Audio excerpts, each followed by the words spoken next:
جو پشتوں کا سنہری دور کہلاتا ہے، خوشحال خان خٹک، رحمان بابا، حمید بابا، 20ویں صدی دور جدید، غنی خان، حمزہ شنواری، اجمل خٹک، ان سب کی شاعری کی بنیاد میں ہمیں پشتو لوک ادب کے جلوے ہی نظر آتے ہیں۔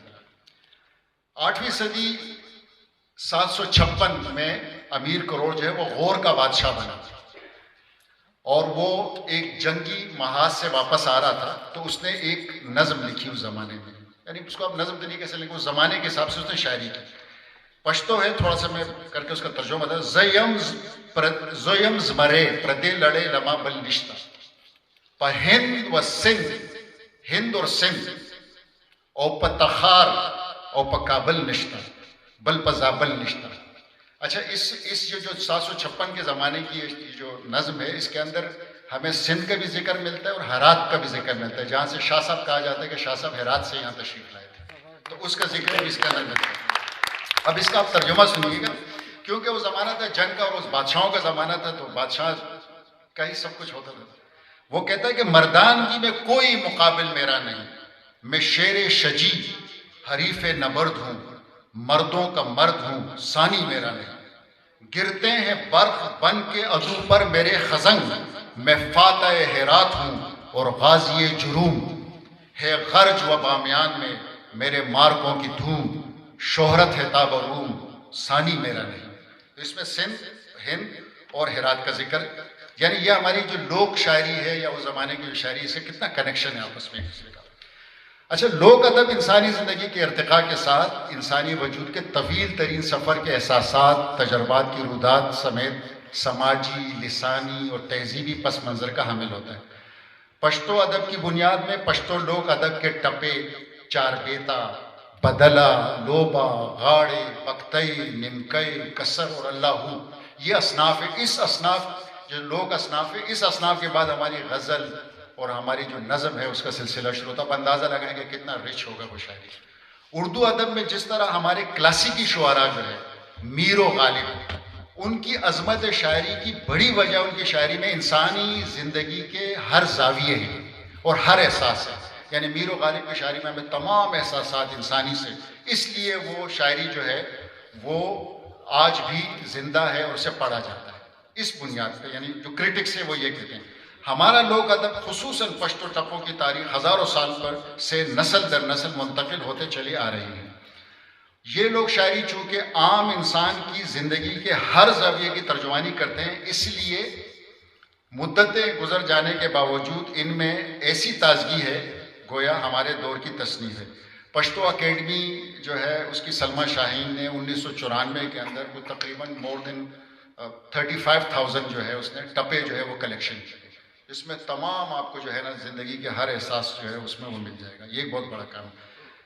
پشتو ٹپوں میں موسیقیت جو ہے وہ بلا کی ہوتی ہے، یعنی اس میں ایسی موسیقیت، اس کے ردم ایسا ہوتا ہے کہ اسے لوگ گاتے ہیں محفلوں کے اندر، یا مطلب ہزاروں سال سے اس کو گایا چلے جا رہا ہے۔ ایک مغربی مصنف ہے پیٹر مائن، اس نے اپنی کتاب دی نیرو اسمائل کے اندر لکھا ہے، اس نے اس کی منظر کشی کی اور اس کا محرک جو ہے وہ ٹپے ہیں۔ اس لوگ اتڑ جو رقص ہوتا ہے ہمارے یہاں پہ سندھی میں بھی ہوتا ہے، وہ جو بالکل لوٹی ہوئے اس طرح ایک ہوتا ہے جو مل کے گاتے ہیں، تو یہ بڑا قدیم ہے۔ اس کو اس نے کس طرح کش کی، وہ کہتا ہے کہ ڈھول کی دھمک، اڑتی ہوئی دھول، دہشت ناک آنکھیں، بھڑکتی ہوئی آگ، چمکتی تلواریں، یہ سب روح میں بالندگی پیدا کرتی ہیں۔ اور اس کا محرک کیا ہے؟ پشتو ٹپے، وہ گونج رہے ہوتے ہیں اور اس کے ساتھ جو ہے یہ اس نے کہ اس نے اس کے سمپریشن دیا۔ اسی طرح ایک پادری ہے جیمز اولسن، اس کی تحقیق کے مطابق جو پشتو ٹپے ہیں اس کا اس نے سراغ جو لگایا ہے وہ 1500 قبل مسیح کا لگا ہے، یعنی آج سے 3500 سال پہلے کا۔ آریاؤں کی مذہبی رسومات جب وہ سوما کوئی ہے متبرک پودے کی کٹائی رات کو کرتے ہیں، تو اولسن نے ایک ٹپا جو ہے وہ کوٹ کیا ہے اس کے حوالے سے، سپوگمیا درنگ وہا راخیجا یار میں دا گلو لو کبھی کتی رہی دینا۔ ترجمہ ہے اے چاند فوراً نکلا، میرا محبوب پھولوں کی کٹائی کر رہا ہے، کہیں وہ اپنی انگلیاں نہ کاٹ کر۔ صحیح نا؟ دور حاضر میں تو زان پخپل وطن شہید کا زبد تر عمر رستہ مزار جارو قوما، تو اپنے وطن پر شہید ہو جا، میں عمر بھر تمہارے مزار پہ جھاڑو دیتی رہوں۔ صحیح ہے؟ اچھا اسی طرح پشتوں میں غاڑے ایک ہے بہت مشہور ہے, کاکڑی غاڑے بولتے ہیں, کاکڑ لوگ اسے بہت, کاکڑ قبیلہ جو ہے اس کو بہت زیادہ اس میں پایا جاتا ہے, کاکڑی بھائی. اس کا میں صرف ایک شعر کا ترجمہ پیش کر دیتا ہوں, وقت کی کمی ہے. گورا چہرہ اور دان چمکیلے, اوپر سے گوری پشتو بول رہی ہے. اب یہاں پہ ایک عام سی بات ہے کہ گوری پشتو, اس پہ میں امیر خسرو کا وہ شعر کوٹ کروں گا جب اسے وہ کہتا ہے کہ زبان یار من ترکی و من ترکی نمی دان, میرے محبوب کی زبان ترکی اور مجھے ترکی نہیں آتی ہے. تو یہاں پہ تو اس کو پشتو آتی ہے, یہ بڑی کوالٹی ہے, ورنہ حسرت رہتی ہے اس کو. اچھا پشتو لوک ادب میں لوری, جس طرح کہ چغتائی صاحب نے کہا کہ لوری جو ہے وہ ہر, چاہے سندھی جتنے ہمارے لوک ادب ہیں اس میں وہ پائے جاتے ہیں. اللہ یہ لوری کا متبادل ہے. وہ کہتے ہیں کہ سو جا میری جان سو جا, پشتو ایک لوری کا ترجمہ ہے, سو جا میری جان سو جا, تو خالد کا پوتا, تیری نسل غزنوی ہے, تو شاہ سوار بن, دشمن سے منہ نہ پھیر, انگریز کو ملک سے نکال, سو جا میری جان سو جا. یہ لوری ایک ماں کی. آخر میں یہی کہوں گا کہ ہماری مادری زبانیں اور اس کا لوک ادب جس میں آفاقی شعور ہے, اس کے ساتھ محبت ہے اور احترام انسانیت ہے, تمام لوک ادب میں ہے. آج ہمیں اس کی ضرورت ہے اور ہمیں لوک ادب کی طرف دوبارہ آنا ہوگا, اس کی ضرورت ہے. کل شیء یرجع الی الاصل, عربی کا محاورہ ہے کہ ہر چیز اپنے اصل کی طرف لوٹتی ہے, ہمیں بھی لوٹنا ہے واپس. علم حاصل کریں, ادبیات علم کا درک رکھیں, کوئی ممانعت نہیں, دنیا کے علوم حاصل کریں, لیکن اپنے لوک ادب کی قیمت پر نہیں.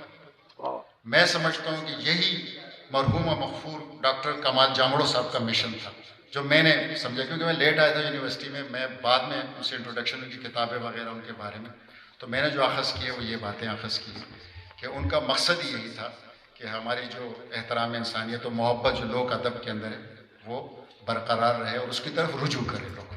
بہت شکریہ آپ لوگوں کا.